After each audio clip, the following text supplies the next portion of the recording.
Interview BO par Benoît Basirico. Je suis avec Julia Kowalski, réalisatrice de Que ma volonté soit faite. Avec Daniel Kowalski, vous aviez fait Crash Cœur et un court-métrage. Est-ce que la première intention musicale exprimée à Daniel était de relater l'état mental, en quelque sorte, de ce personnage, de cette jeune femme? Tout à fait. En fait, effectivement, la première intention, c'était vraiment d'adapter au mieux musicalement le parcours, la trajectoire de Navoïka, qui va s'émanciper en finalement acceptant son désir. Et donc, évidemment, c'est un désir qui, au départ, qu'elle considère comme inavouable, impossible à accepter, qu'elle restreint constamment et qui va progressivement s'ouvrir et provoquer d'ailleurs des manifestations surnaturelles. Et puis, finalement, elle va parvenir à se libérer.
La fratrie, du coup, fait que j'imagine que dès qu'il y a le projet du film, il est au courant. Alors Daniel, c'est un de ceux qui a le plus lu le scénario, les différentes étapes, et il le connaissait par cœur avant même le tournage.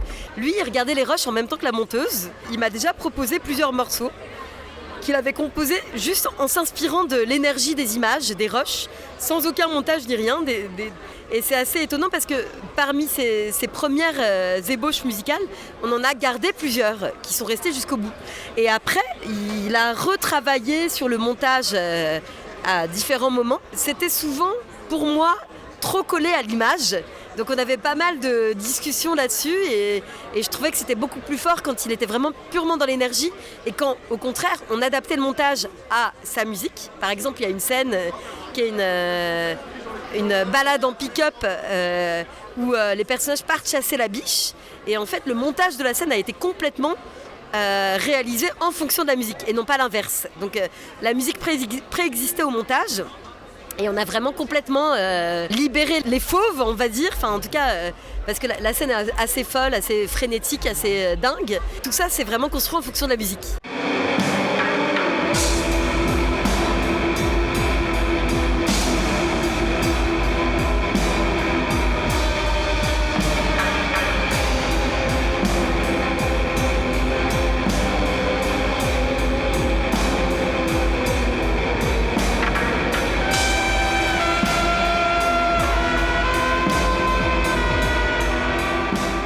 On a eu une grande discorde où en fait il avait fait une première version que j'adorais, qu'il adorait, mais pour lui c'était vraiment un brouillon. Il trouvait ça très disgracieux dans les sonorités, c'était une ébauche. Et donc on s'est dit tous les deux très vite, ok fais le mieux, puisque c'était une version de travail. Et puis en fait chaque fois qu'il a fait d'autres versions, elles étaient certes peut-être objectivement plus belles, mais elles n'avaient plus cette fougue, ce côté vraiment raw, cru, crade, dégueulasse que j'adorais pour la scène. Et donc j'ai toujours préféré la première version. Et Daniel était très déçu parce qu'il considérait que c'était pas beau. Et alors qu'en fait pour l'énergie du film c'est exactement ce qu'il fallait. Et au final il est super content et c'est génial. Mais ce morceau-là nous a un peu C'était pas simple pour nous. C'est vrai qu'il y a une dimension viscérale, il y a même une sauvagerie dans la musique qui passe dans le registre rock, batterie, guitare électrique. Ça, c'était une intention dès le départ de sa part, de votre part C'était plus une intention de ma part que de la sienne, parce que Daniel, il fait plutôt à la base de la musique électronique. Il est multi-instrumentiste, il sait un peu jouer tout. Donc là, il s'est mis à la trompette, moi j'ai fait de la flûte, il fait de la guitare, il fait de la basse, il fait de la batterie. Il fait un peu tout, et donc il a tout presque composé tout seul. Il y a un moment, sur le générique de fin, une chanteuse qui est dans son groupe Dolina, Naja Brigui, qui est intervenue. Enfin, mais en tout cas, effectivement, c'est pas à la base son univers musical. Moi, j'avais envie de quelque chose d'un peu plus fou, rock'n'roll, trash, punk, un peu rugueux, pas forcément juste. Je cherchais pas la justesse dans la musique. Je cherchais plutôt une énergie, une fougue, une rage.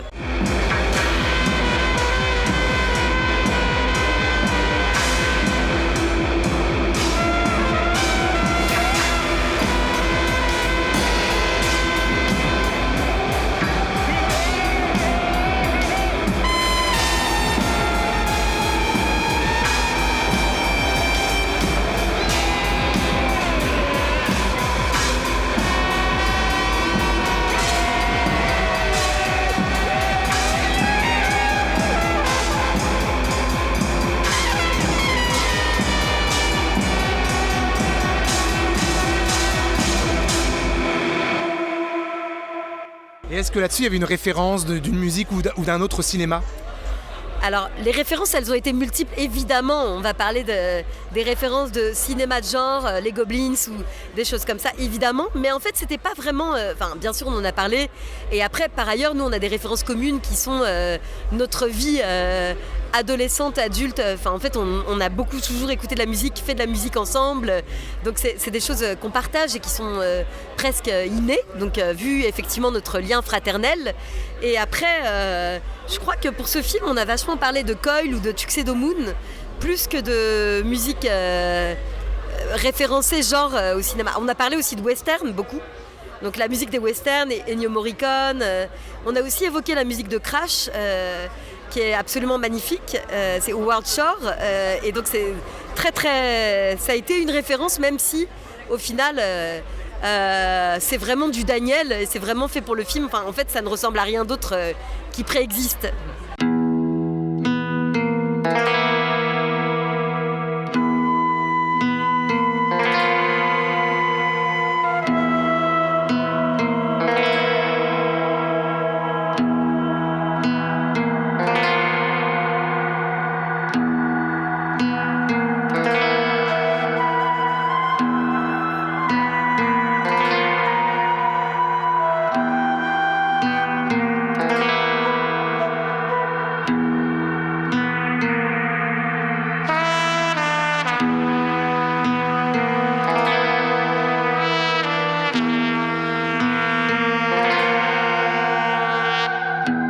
C'est vrai que Crash pour la dissonance des guitares électriques, en effet. La question du western, c'est vrai qu'il y a une question de territoire aussi. Un personnage même extérieur qui vient un peu comme une hors-la-loi venir bouleverser la communauté. Donc il y a cette idée de bouleverser une communauté et il y a des rites, des rituels de cette communauté dans un territoire qui est rustique, un village. Comment c'est travaillé musicalement ce territoire, cette collectivité et le côté même presque folklorique ? Forcément, je suis obligée d'évoquer la Pologne avec le folklore polonais qui transparaît au sein d'une scène très longue qui est le mariage, qui a été tournée sur 3 jours, qui est une scène qui dure vraiment 20 minutes. C'est juste une scène qui est très très longue au final dans le film, où il y a beaucoup de musique. Donc ça, c'est des musiques additionnelles que Daniel n'a pas composées. Pour ce qui est Wesele, donc il y a une scène de danse folklorique traditionnelle polonaise dans le film, qui fait évidemment référence au folk horror, ou qui a Wesele, donc qui est une musique folklorique traditionnelle polonaise, qui était idéale pour cette scène de danse et qui est très particulière parce que là du coup c'est vraiment accordéon, chant traditionnel, enfin donc c'est vraiment des sonorités, des instruments que Daniel ne sait pas faire, et puis il ne s'agissait pas de faire à la manière d'eux, ça n'avait aucun sens. Et après, Daniel a aussi composé pas mal de tubes vraiment presque hardcore gabber ou Eurodance qui transparaissent dans le mariage pour donner un côté vraiment très très white trash au film, plutôt à l'image des personnages, notamment des frères de Navoïka, qui eux font du tuning. Il a fait plein de choses très différentes. C'est des musiques que j'aime tout autant que ce côté bourrin, viriliste, un peu macho. On l'a embrasé de manière hyper intime et premier degré. Il n'y avait jamais de cynisme dans la façon de faire la musique. Il fallait surtout pas faire une musique qu'on plaque sur des gens et qu'on n'aimerait pas afin de finalement se moquer d'eux. C'était absolument pas ça l'intention sur le travail de la musique. C'était vraiment d'être tout le temps au premier degré, d'aimer la musique comme on aime les personnages. Et le fait de ne pas avoir que des préexistants pour ces musiques intradigétiques fait que finalement, Daniel, ces musiques intradigétiques font aussi un pas vers le film, répondent aussi à une intention émotionnelle. Complètement, tout se mélange. Le rêve, la réalité, le diégétique, l'extra-diégétique, les pensées de Nav et les musiques des frères ou des autres personnages. Tout est mélangé, tout est imbriqué, tout se répond. Il y a effectivement ces trompettes qui reviennent tout le temps et qui sont dans chacun des éléments. En fait, il y a une unité globale qui fonctionne très très bien parce que c'est le même compositeur et parce que c'est nous, parce que c'est Daniel et parce que c'est moi.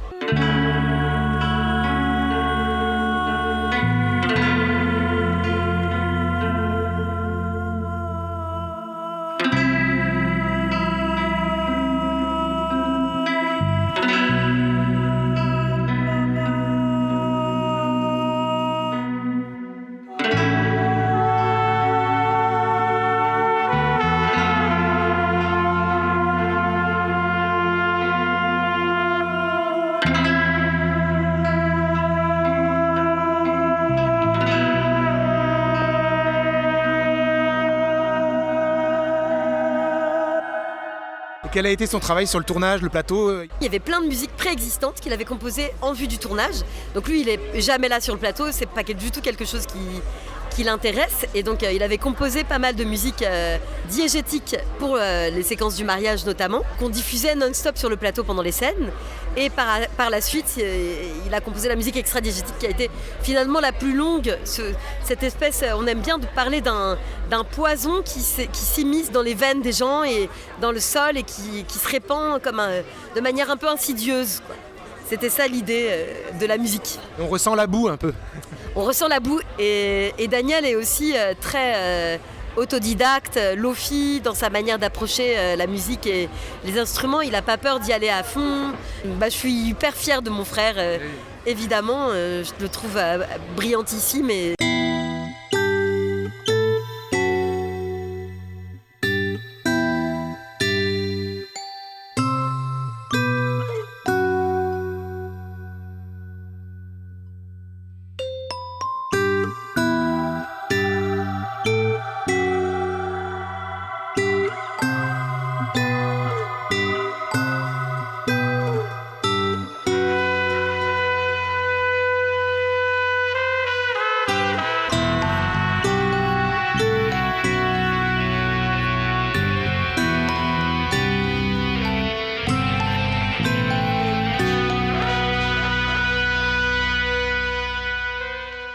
Et il y a aussi une caractérisation des personnages. On a la musique qui caractérise le personnage de Roxane Mesquida, qui est incroyable. Et puis il y a également la musique qui est la voix intérieure de Navoïka. Vous l'avez aussi un peu conçue comme ça ? Tout à fait. En fait, pour l'arrivée de Sandra, et très vite, donc Sandra a été conçue comme un personnage de pirate ou un cow-boy. On a vraiment bossé sur ces figures-là en termes de direction d'acteur. Donc c'était vraiment... j'ai tout fait pour finalement encrasser sa posture parfaite pour la rendre un peu plus crade et en même temps sublime et magnifique. Et effectivement, même la musique a été complètement travaillée et pensée dans ce sens, notamment donc ces scènes de son arrivée. En fait, il y a quelque chose de l'ordre du western ou même de la romance un peu naïve des années 70, parce qu'il y a cette histoire d'amour entre Navoïka et Sandra. Dans le regard de Navoïka, elle est perçue comme une bluette fleur bleue, alors qu'en fait, il y a quelque chose d'un peu trash avec ses guitares saturées constamment.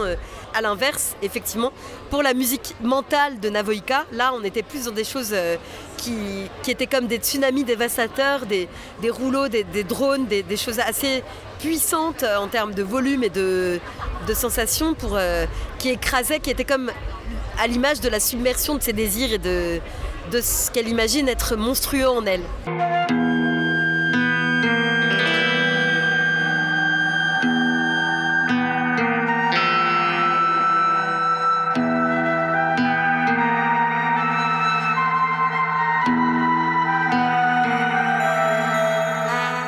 c'est là qu'intervient la flûte traversière. Et par ailleurs, effectivement, moi j'ai posé de la flûte traversière dessus, qui est mon instrument d'enfance finalement.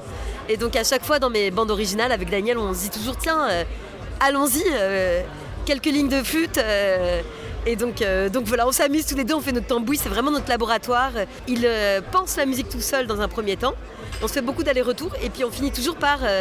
j'ai été 3-4 jours chez lui à Bruxelles et on a passé 3-4 jours enfermés dans son studio à vraiment mettre les mains dans le cambouis et à travailler ensemble la musique pour les finitions. L'interprétation se fait sur partition ? Daniel n'écrit pas de partition. Moi j'ai besoin de partition pour la flûte, donc on les transpose et puis après, donc effectivement la flûte c'était de la partition. Mais lui il est beaucoup plus instinctif que ça, il n'a pas de formation... Enfin si, il a une formation musicale d'ailleurs, je dis ça, mais c'est plus du tout comme ça qu'il conçoit la musique. C'est vraiment que du sensoriel, de l'émotionnel. Et j'imagine qu'il travaille sur une maquette, peut-être qu'il y avait une fausse flûte avant de la poser. Ouais, tout à fait. Il y avait une flûte VST avant de poser la vraie, de même qu'il y avait une trompette VST, mais il a fait de la trompette pour rendre tout ça beaucoup plus organique, plus imparfait, qui rend la musique plus forte émotionnellement.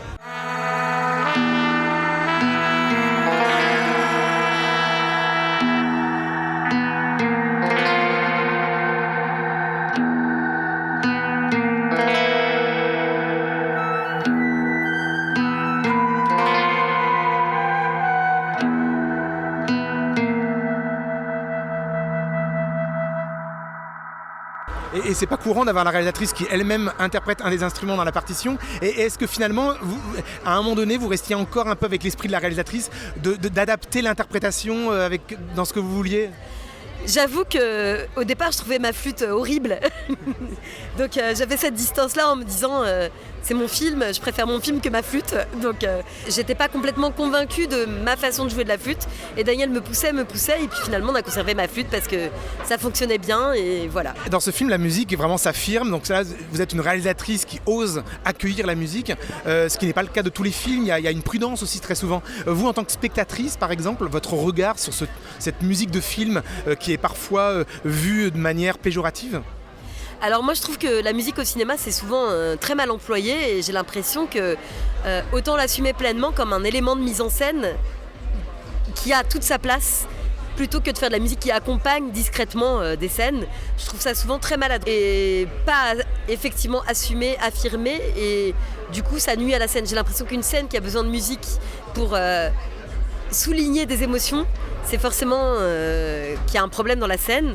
Et moi, je préfère concevoir la musique au cinéma comme un élément de mise en scène à part entière qui est pleinement là et qui est là dès le départ, choisi pour son moment est là. Et donc, c'est pris comme exactement au même titre que le casting ou le décor ou l'image du film. C'est la même chose. La musique est là, elle est affirmée, elle est très clairement posée et elle a toute sa place. Et sinon, je préfère ne pas l'avoir du tout. La musique, elle a sa place pour donner une dimension lyrique, pour donner une dimension émotionnelle, pleinement, et ne pas être discrètement l'accompagnatrice de choses qu'on ne verrait pas à l'image.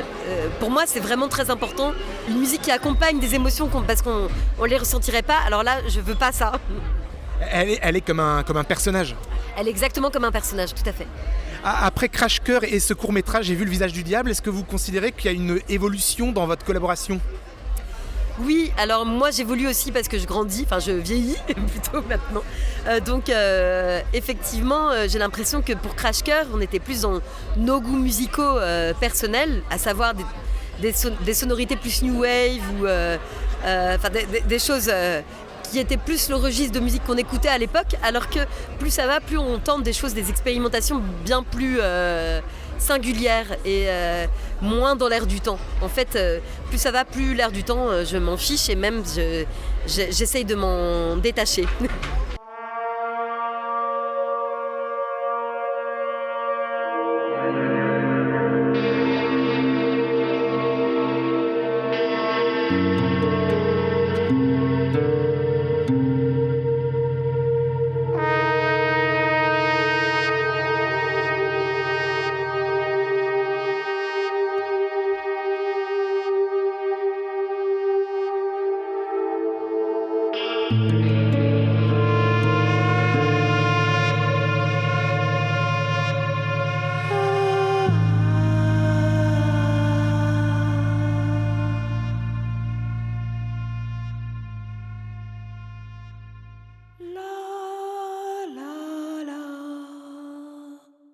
la musique est ce qu'elle est parce que Daniel n'est pas un compositeur de musique de film. Complètement. Et d'ailleurs, c'est ce qui m'intéresse chez lui, c'est sa singularité, sa personnalité, son univers musical qui est très très singulier. J'ai comme une aversion pour ces compositeurs qui peuvent tout faire et s'adapter partout et qui vont donner des BO qui me sembleraient toutes communes et les unes à côté des autres sans aucune âme. Alors que Daniel, il a une âme dans ce qu'il fait et bien sûr, il ne pourrait pas s'adapter et faire autre chose que ce qu'il fait. Enfin, même si là, c'est très différent, encore une fois, de la musique qu'il compose lui dans sa vie de musicien par ailleurs.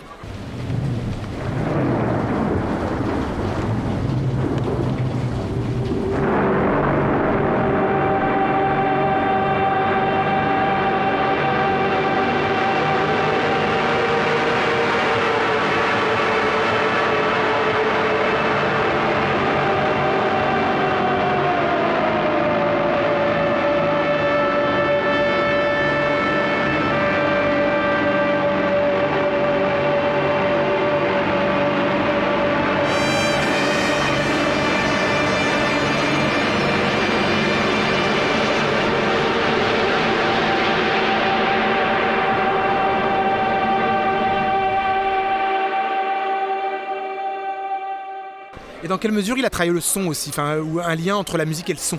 Alors ils étaient beaucoup en collaboration avec les monteurs son, mais même avec Olivier Pelletier, l'ingénieur du son sur le plateau. Ils ont beaucoup communiqué, notamment pour réceptionner des musiques qu'Olivier diffusait en direct sur le plateau. Et après, avec Yanis et Fabien, les monteurs son, ils ont énormément échangé sur notamment les matières, le feu qui brûle et qui sont des sons qu'on pourrait qualifier d'industriels. Et Daniel les intégrait dans sa musique. Donc il y avait vraiment des échanges permanents entre eux, beaucoup plus qu'avec moi parfois sur certaines choses et c'était très bien. Merci Julia Kowalski pour Que ma volonté soit faite. Merci beaucoup.